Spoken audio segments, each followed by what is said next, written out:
beaucoup. Et nous allons à présent inviter son Excellence, M. Bassirou Diomaye Diakhar Faye, à prononcer son discours officiel qui lance le référentiel, sa mise en œuvre. Merci donc de rester attentif au discours de son Excellence.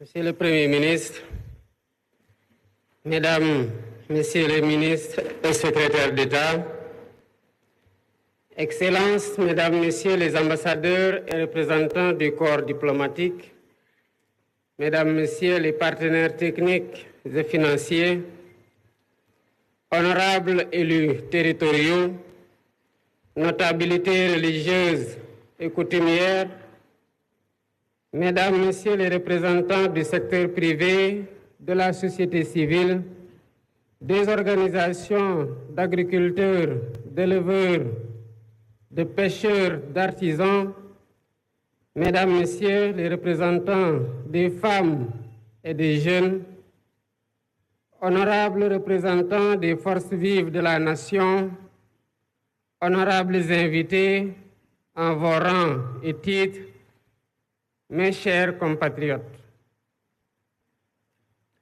Je voudrais avant tout propos exprimer ma compassion. Ce choix sans précédent a consacré une volonté collective de rompre de haute lutte avec des pratiques d'un autre temps. Il a également consacré un projet politique inédit qui trouve sa source dans les valeurs séculaires de notre nation, bâties sur l'honneur et la dignité.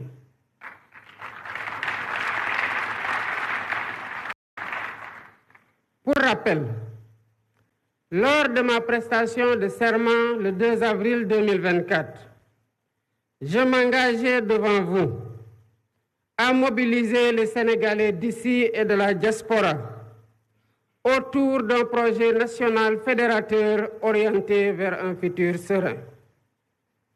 Dans ce sillage, j'ai impulsé la gouvernance publique autour du Djoub, Djoubal et Djoubanti,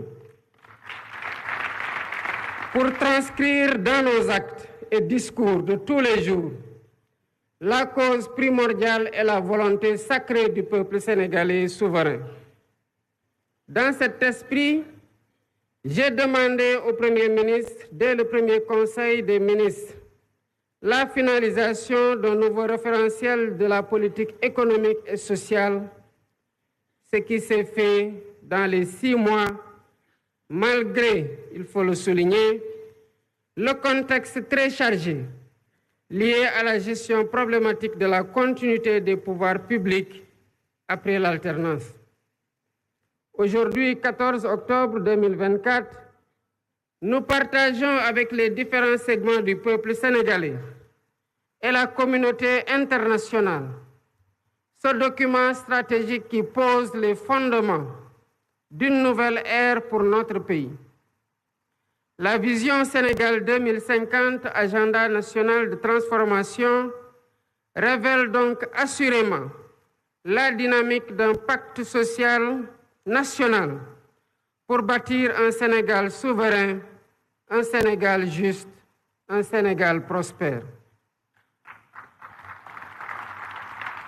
Ce document traduit en profondeur notre ambition de dépasser les clivages et les défis et de réviser totalement les schémas classiques du passé qui entraînent une stagnation et une régression sociale inacceptable entretenue par une gouvernance de confort vigoureusement indexée et fortement rejetée par les populations. Les populations déterminées à changer inéluctablement leur sort. Avec le référentiel présenté et déployé, nous devons consolider durablement une nation solidaire, une nation résiliente et résolument ancrée dans la modernité, le progrès et le bien-être de chaque Sénégalaise et de chaque Sénégalais. Au demeurant, nous prenons date à partir d'un héritage lourd, marqué par une situation économique, budgétaire, financière et sociale extrêmement difficile et complexe, qui trouve des explications dans la mauvaise direction empruntée par notre pays dès les premières années de notre indépendance. Mesdames et messieurs, notre économie extravertie a été neutralisée par un modèle d'exploitation des matières premières sans valorisation ni transformation locale notable, laissant notre secteur privé national trop faible, une industrie en miniature et nos jeunes talents en quête d'opportunités désespérées, souvent poussés à chercher un avenir ailleurs. Ces choix généralement imposés ont non seulement limité notre potentiel de développement, mais ils ont aussi peu à peu dépossédé le pays de la maîtrise de son destin. Je ne saurais m'étendre outre mesure sur ces diagnostics inquiétants. À première vue, notre destin en main est mettre notre Sénégal sur une trajectoire d'exigence, d'espérance, de performance et de progrès. C'est tout le sens et la pertinence de la vision Sénégal 2050. Cette nouvelle stratégie nationale de développement est une réponse innovante aux défis de la transformation systémique du Sénégal. Elle repose sur une vision endogène claire, cohérente, ambitieuse et assumée. Cette feuille de route pour les 25 prochaines années, qui fait l'objet aujourd'hui d'un partage et le fruit d'une réflexion collective, est déclinée en stratégie quinquennale et décennale. Elle permettra d'ajuster et d'optimiser nos actions et efforts en temps réel. Ainsi, la transformation systémique du Sénégal repose sur 4 axes stratégiques déterminants. Le premier axe consiste à asseoir une économie compétitive, créatrice d'emplois. Nous visons à bâtir une économie diversifiée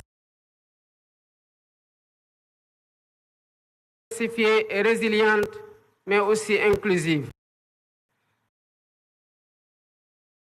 Cela passe par la valorisation de nos ressources naturelles, qu'elles soient agricoles, minières, pétrolières ou gazières, à travers une industrialisation ambitieuse.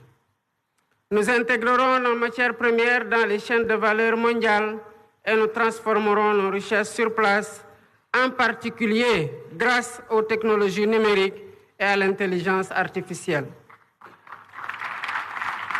Le développement de pôles économiques viables associés à un cadre des affaires attractif contribuera à renforcer le secteur privé national et à diversifier notre économie. Dans les tout prochains jours, une loi sur la souveraineté économique viendra consacrer cette dynamique en s'appuyant sur une stratégie de financement solide et concertée avec toutes les parties prenantes. Le deuxième axe est celui de la durabilité et de l'aménagement du territoire.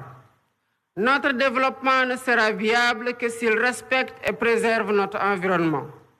Nous avons le devoir de protéger notre biodiversité et de promouvoir l'économie circulaire pour que le Sénégal devienne un modèle en matière de gestion durable de ses ressources. En parallèle, l'aménagement équilibré de notre territoire sera assuré grâce à 6 grands corridors de développement qui désenclaveront les zones rurales et relieront les pôles de croissance. Nous veillerons à offrir à tous un accès équitable aux infrastructures essentielles, en particulier dans les régions les plus reculées. L'expansion des énergies renouvelables telles que le solaire et l'éolien jouera un rôle central dans la transition énergétique du Sénégal afin que nous puissions léguer aux générations futures un pays respectueux de son environnement et en phase avec les défis climatiques. Le troisième axe porte sur le renforcement du capital humain et sur l'équité sociale. L'investissement dans l'éducation, la formation et l'innovation sera au cœur de cette transformation. Nous mettrons en place une politique éducative de qualité pour tous, ainsi que des réformes visant à offrir à chaque Sénégalaise et à chaque Sénégalais des opportunités égales, quel que soit son lieu de résidence. La réforme foncière permettra une répartition des terres, tandis que le système de santé sera modernisé pour garantir à tous un accès équitable à des soins de qualité, en particulier dans les zones rurales.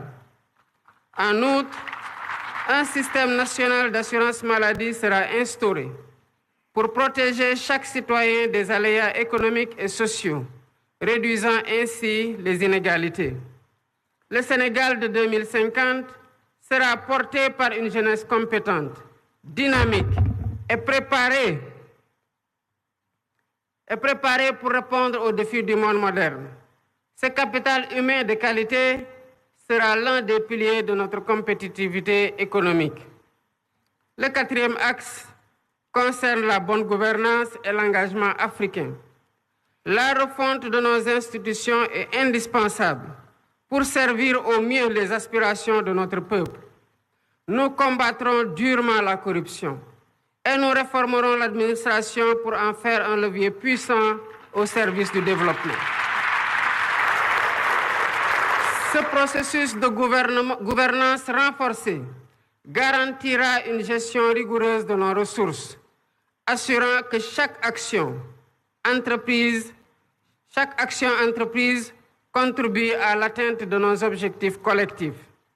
Notre engagement panafricain sera également réaffirmé avec un renforcement de la coopération avec nos pays frères.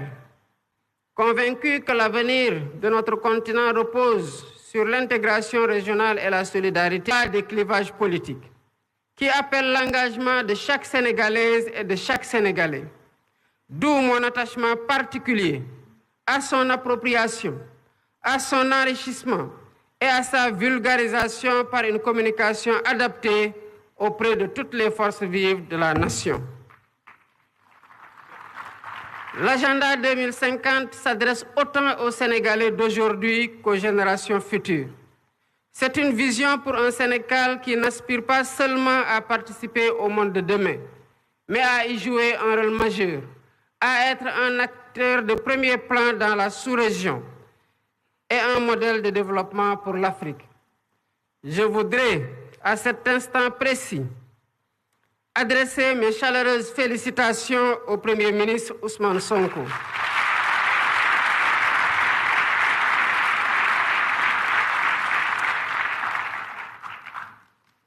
Il a mené de main de maître avec l'ensemble du gouvernement, les services de l'État et les experts nationaux du public et du privé associés ce travail de conception exceptionnel d'une rare pertinence qui démontre la qualité du capital humain national.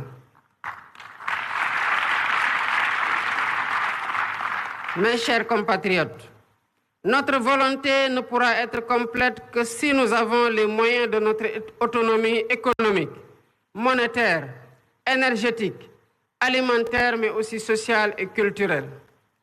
Le chemin que nous empruntons est exigeant, mais il est le seul à même de garantir notre succès durable. Les citoyens doivent être exigeants envers les gouvernants, mais chaque citoyen doit aussi être exigeant avec soi-même dans son apport personnel dans l'œuvre de construction nationale.